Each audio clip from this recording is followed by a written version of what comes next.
거센 파도 소리에 눈을 뜬 남자.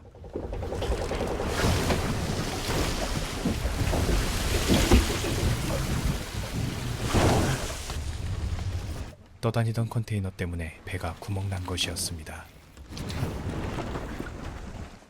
그는 우선 침착하게 돛부터 접기 시작합니다.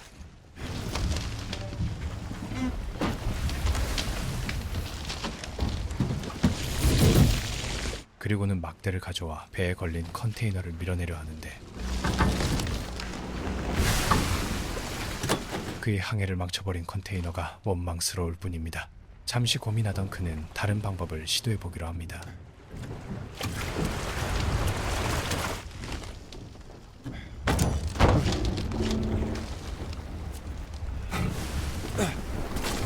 그는 시앵커의 저항을 활용해 선체에 붙은 컨테이너를 떼어내보기로 합니다.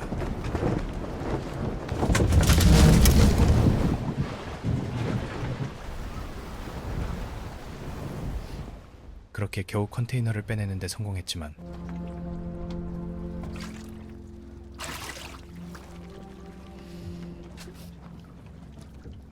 선체에 난 구멍으로 쏟아져 들어온 물이 배 안을 잠식하며 모든 전기 시설이 작동을 하지 않습니다.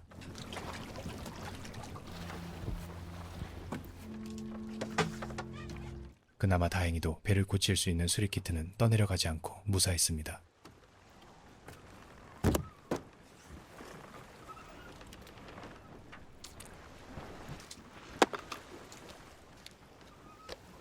그는 오랜 항해 경험이 묻어나는 손길로 방수수지를 덧바르고 갈라진 선체를 빈틈없이 메워나갑니다.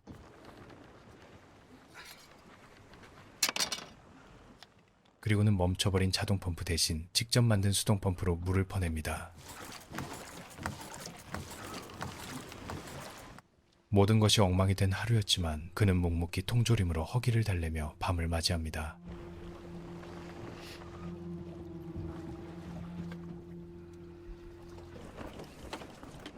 하지만 아침이 되자 선체에는 다시 물이 차 있었고 그는 또다시 배를 보수하며 물을 퍼내야 했습니다. 어느 정도 물이 빠지자 그는 다시 통신 장비부터 고쳐보기로 합니다. 마실 물조차 넉넉지 않은 상황이지만 통신 장비에 남은 염분을 제거하기 위해 조심스럽게 생수를 부어가며 닦아냅니다.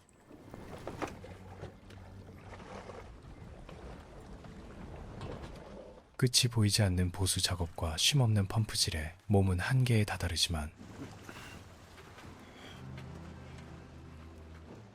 차가운 통조림을 천천히 비우며 그는 오늘을 살아냈다는 사실에 스스로를 위로하고 또다시 시작될 내일을 담담히 준비합니다.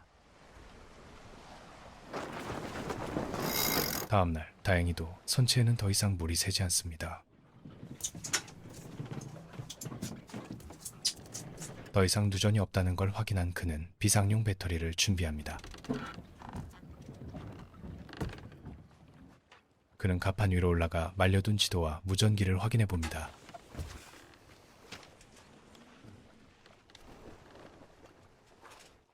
간절한 마음으로 배터리와 통신 장비를 연결했지만 아무런 반응도 없습니다. 그동안 GPS에만 의존해왔기에 지도로 위치를 찾는 법이 익숙하지 않습니다. 그는 별자리로라도 위치를 찾는 법을 배워보려 하는데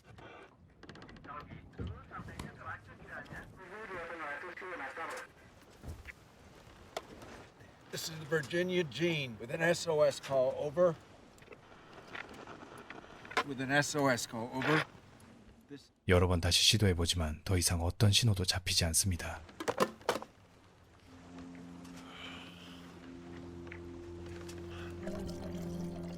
그는 연결되지 않은 구조 신호를 떠올리며 술 한 모금으로 마음을 달래봅니다.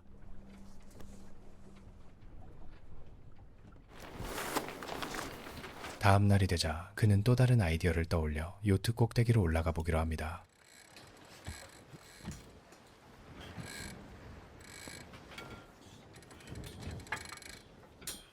어제 갑자기 끊겨버린 신호의 원인을 찾기 위해 꼭대기에 설치된 안테나를 점검하러 올라간 것이었습니다. 안테나를 다시 고정하고 내려갈 준비를 하는데 멀리서 거센 폭풍우가 다가오는 걸 본 그는 급히 내려가기 시작합니다.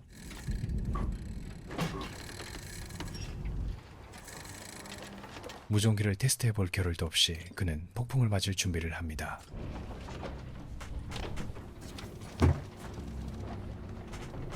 흔들림에 대비해 깨질 물건들을 정리하고 식수를 챙깁니다.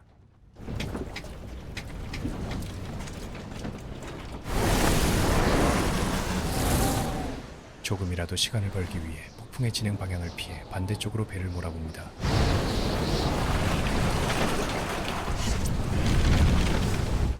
세찬 비가 몰아치기 시작하자 그는 재빨리 방수복을 챙겨 입고 갑판으로 나섭니다.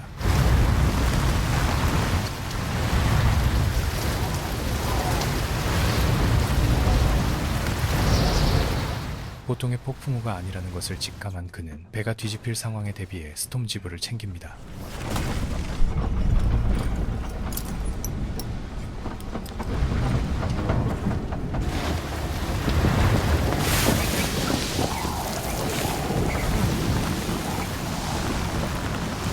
사납게 몰아치는 비바람을 정면으로 맞으며 그는 스톰지브를 들고 갑판 위로 나가 설치를 시도하는데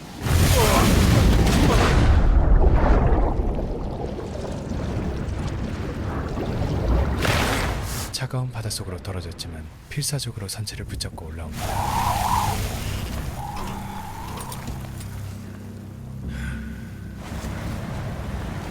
그는 포기하지 않고 다시 스톰지브를 설치합니다.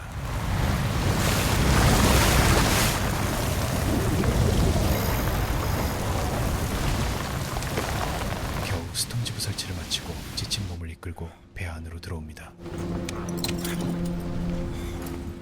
더 이상 움직일 힘조차 남지 않은 그는 잠시 몸을 기대며 휴식을 취하려 하는데 전복을 막기 위해 스톰지브까지 설치했지만 상상을 초월하는 폭풍 앞에서 요트는 끝내 균형을 잃고 뒤집혀 버립니다.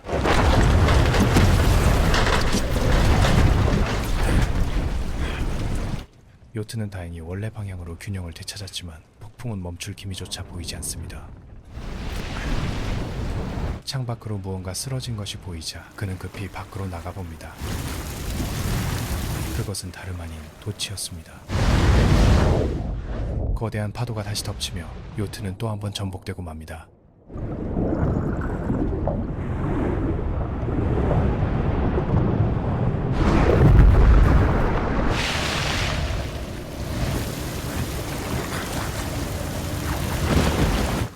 더 이상의 전복을 막기 위해 그는 과감히 돛대를 잘라버립니다.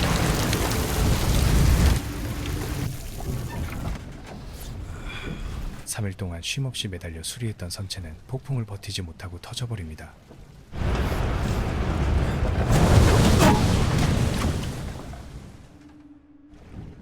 파도 소리에 정신을 차려보니 요트 안은 이미 물이 가득 차 있습니다. 요트를 포기해야 한다는 걸 깨달은 그는 구명보트를 꺼냅니다.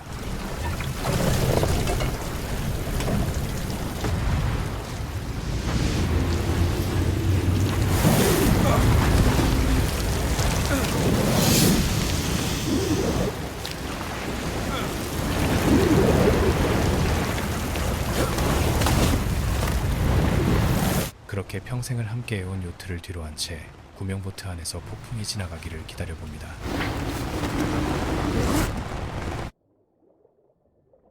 다음 날 거짓말처럼 바다는 평온해져 있습니다.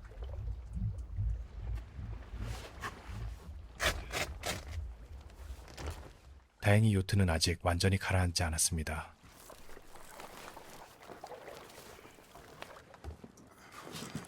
허겁지겁 탈출하느라 두고 온 물건들을 찾기 위해 그는 다시 요트로 향합니다.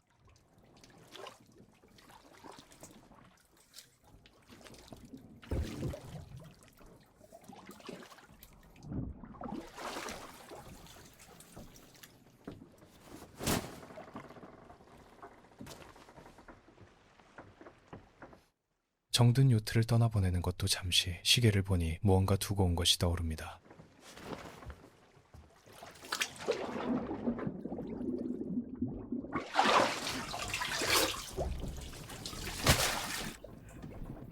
그리고는 어제 다친 상처를 치료해보는데 배가 가라앉고 있음을 깨닫습니다.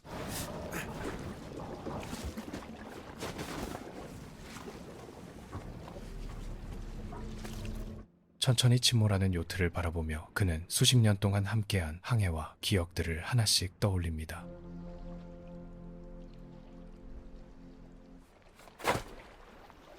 그가 마지막으로 요트에서 가져온 것은 바다에서 별이나 태양의 각도를 측정해 자신의 위치를 계산하는 6분의였습니다.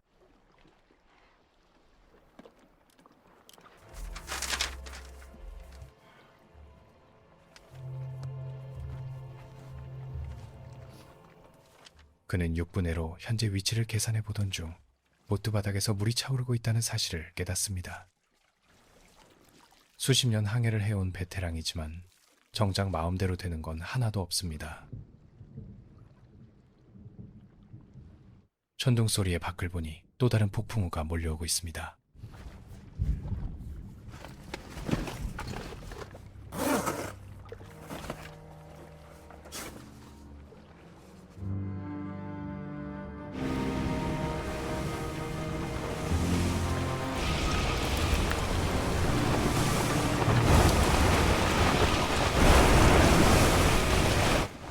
폭풍을 견디지 못하고 구명보트마저 전복되고 맙니다. 그는 우선 구명보트를 뒤집기 위해 밖으로 나갑니다.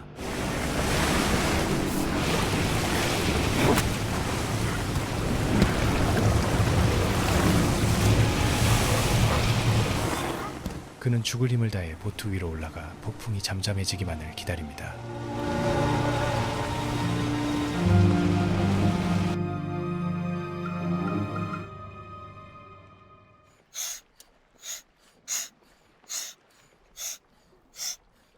그는 아침부터 보트를 정비하고 위치를 파악하며 또 하루를 살아낼 준비를 합니다.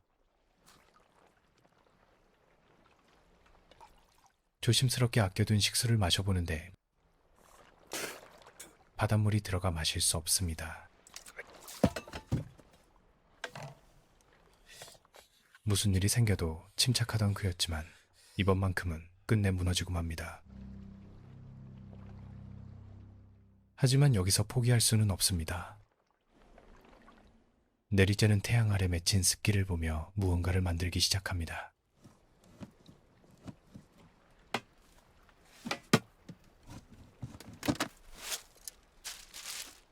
태양열로 증발한 수증기가 비닐 내부에 응축되면 그 응축수를 식수로 확보할 계획입니다.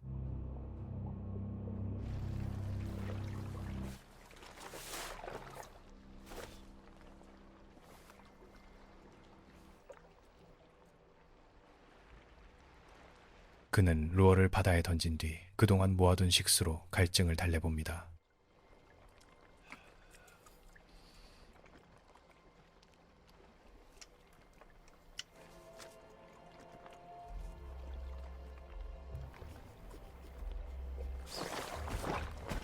운이 좋게도 이곳이 선박들이 오가는 상업용 항로라는 사실을 알게 됩니다. 심지어 멀리서 컨테이너선 한 척이 보이기 시작합니다.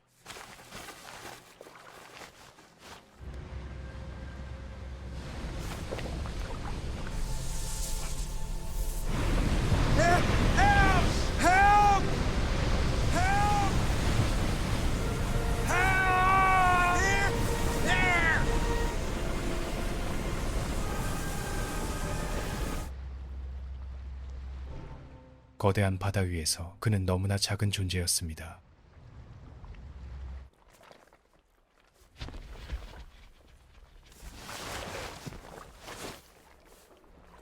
기다리던 입질에 희망을 걸었지만 바다는 또다시 그의 기대를 비웃습니다.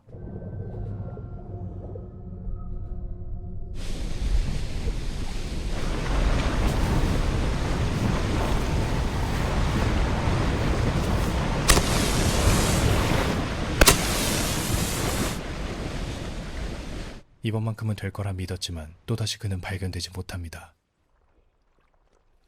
이제 더 이상의 희망도 체력도 먹을 것도 남아있지 않습니다.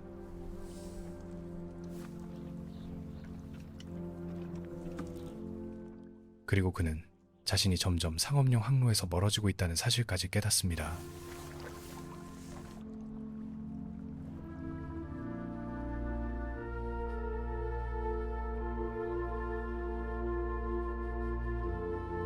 이제 그의 눈빛에는 더 이상 희망이 보이지 않습니다.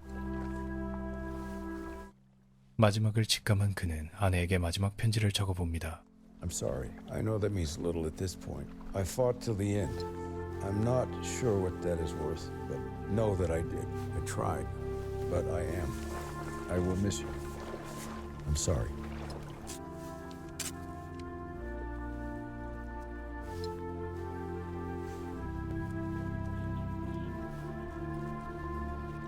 전달될지 모를 편지를 유리병에 담아 조용히 바다에 띄워보냅니다.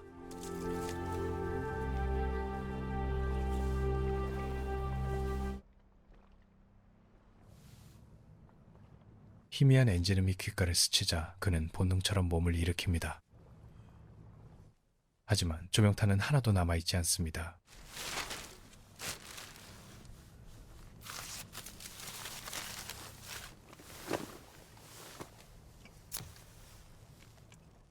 남자는 남아있는 모든 것에 불을 붙여 마지막 신호를 보내보기로 합니다.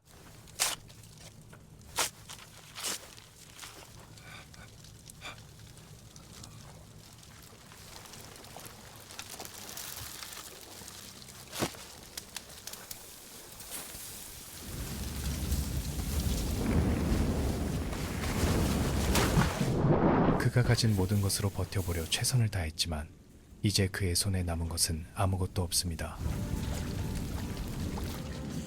이제 더 이상 할 수 있는 것이 없다는 걸 깨달은 그는 모든 것을 내려놓습니다.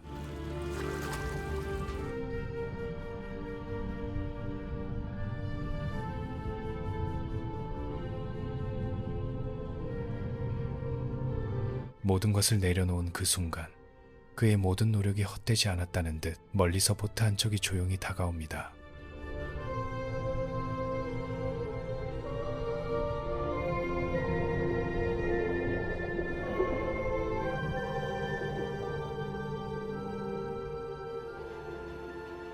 스티븐 켈러앤이 78일간 바다에서 표류하며 겪은 실화를 기록한 소설 표류를 바탕으로 제작된 이 영화는 제목처럼 모든 것을 잃어버린 한 인간의 생존을 그려냅니다. 요트도, 식수도, 식량도, 희망도 하나씩 사라져가는 순간들, 끊임없이 이어지는 희망 고문과 반복되는 좌절 속에서도 그는 멈추지 않습니다. 뜻대로 되지 않는 현실 속에서도 포기하지 않고 또 한 번 시도하는 모습은 결국 우리의 삶과 닮아 있습니다. 삶의 진짜 의미는 모든 것이 갖춰졌을 때가 아니라 아무것도 남지 않았을 때 비로소 선명해진다고 영화는 말합니다. 오늘도 각자의 자리에서 최선을 다해 버티고 있는 모든 분들께 이 영화를 바칩니다.